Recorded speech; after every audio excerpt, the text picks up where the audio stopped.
Nesse domingo, 3 de dezembro, foi comemorado o Dia Internacional das Pessoas com Deficiência. A data marca a importância de adotar medidas para a inclusão.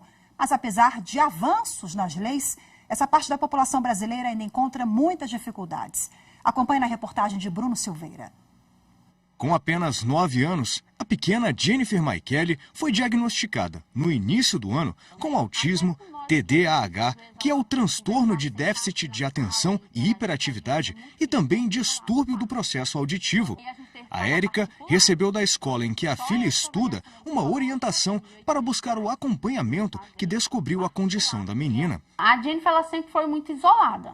Ela sempre gostou de ficar no quarto dela, ou seja, o quarto dela é o mundo dela. E a questão de se comunicar com outras crianças também da idade dela, ou com adultos também, ela nunca teve essa interação. Desde 2020, as crianças autistas no Brasil possuem a carteira de identificação da pessoa com transtorno do espectro autista. Instituída por lei, o documento permite prioridade de atendimento em serviços públicos e privados, na saúde, educação e assistência social. Mas mesmo com a lei, a Érica afirma que ainda encontra dificuldades para conseguir prioridades para a filha nessas áreas. O médico dela tinha falado, olha, ela vai precisar de um monitor escolar na escola para poder estar dando apoio para ela. Então, a primeira coisa que eu fui atrás foi do monitor e eu não consegui. Segundo dados do ano passado do IBGE, o Brasil tem 18,6 milhões de pessoas com deficiência. Isso representa 8,9% da população nacional, com idade a partir dos 2 anos. Desde 1992, em 3 de dezembro, é celebrado o Dia Internacional das Pessoas com Deficiência.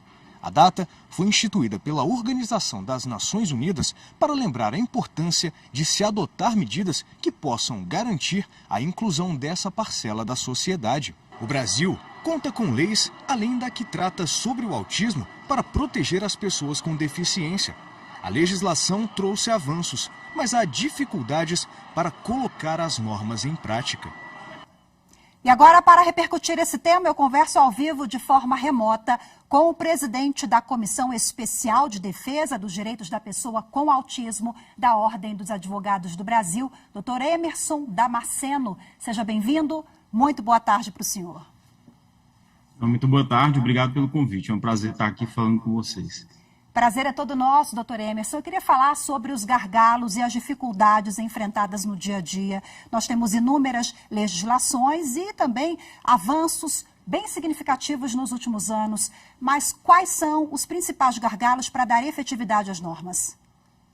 Sem dúvida. A gente tem avanços como a própria Convenção Internacional da ONU, que foi subscrita, ratificada pelo Estado brasileiro ao nível de emenda constitucional, a Lei Brasileira de Inclusão, a Lei Berenice-Piana, que criou a Política Nacional de Proteção à Pessoa Autista. Entretanto, entre o que está garantido na lei, legislação moderna como a nossa, e a realidade do dia a dia, ainda existe um gap, aí, um vazio muito grande.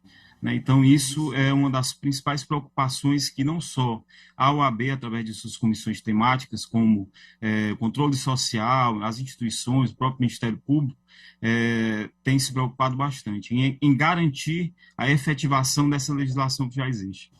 Bom, nós apresentamos na reportagem uma criança neurodivergente, tem autismo, e a mãe citou ali as dificuldades na escola, de acesso a políticas públicas. Na avaliação do senhor, o preconceito se torna mais evidente quando a deficiência não é evidente, não é vista ali pela sociedade, porque os neurodivergentes, o senhor é uma pessoa com autismo, também é cadeirante, observa isso na prática?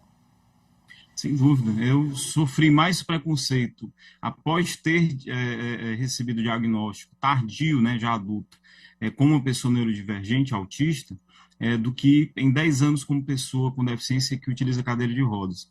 O que é fato é que, como na reportagem nós observamos, o capacitismo ele é estrutural no nosso país. Capacitismo é o preconceito contra pessoas com deficiência, como se em função da deficiência fossem incapazes, fossem ineficientes. A gente sabe que não. A visão moderna hoje verifica que o estigma tem que ser feito em relação às barreiras que a sociedade cria, urbanísticas, barreiras ambientais, barreiras arquitetônicas, de transporte, comunicação, enfim, e não em relação às deficiências. O desafio maior, que eu diria especificamente da educação inclusiva, é que as pessoas percebam que ganha toda a sociedade quando você pratica a educação inclusiva no mesmo ambiente ali do ensino regular, para alunos e alunas com e sem deficiência. Ganham os alunos com deficiência, é óbvio, porque serão inseridas na sociedade de uma maneira legal e constitucional, mas ganham também alunos e alunas sem deficiência, porque desde o começo aprendem a viver com a diversidade. Isso é essencial para o desenvolvimento humano. A gente está falando aqui sobre uma mudança, uma barreira cultural, né, que nós enfrentamos o preconceito no dia a dia. Então, precisamos fomentar também campanhas, né, para inserir a sociedade e mostrar a importância, isso em todos os âmbitos, né, nas escolas, no nosso ambiente de trabalho, porque essa conscientização só vem por meio da educação, né, doutor Emerson? Sem dúvida, o direito sozinho não vai resolver tudo, a educação também não, mas ela é fundamental, né?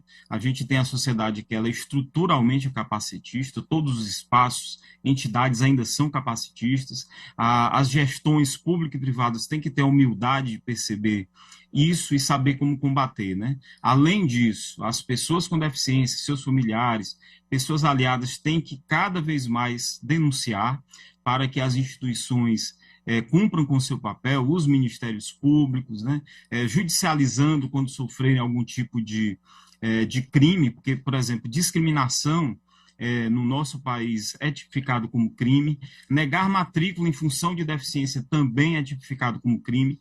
Então, essas instituições têm que ser provocadas, ministérios públicos, e tem que haver também uma sensibilidade maior do judiciário, para entender que, além das garantias formais, como tramitação prioritária de processo, o direito material em si, ele tem que ser muito sopesado, porque, obviamente, pessoas com deficiência, em função da secular exclusão e invisibilidade, sofrem muito mais do que pessoas sem deficiência por via de regra, né?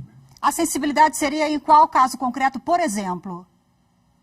Olha, quando você tem denúncias de preconceito e discriminação em relação a pessoas com deficiência, você ver todo o aspecto que envolve aquela situação, responsabilizando as gestões privadas, gestões estaduais e, eventualmente, até mesmo no ponto de vista criminal também, se for configurado ali que houve um crime de discriminação. Infelizmente, não é só dessa forma, mas também dessa forma, com a punição exemplar de pessoas capacitistas, pessoas que discriminam alunos e alunas com deficiência por serem autistas, ou com deficiência intelectual, enfim, ou outras deficiências.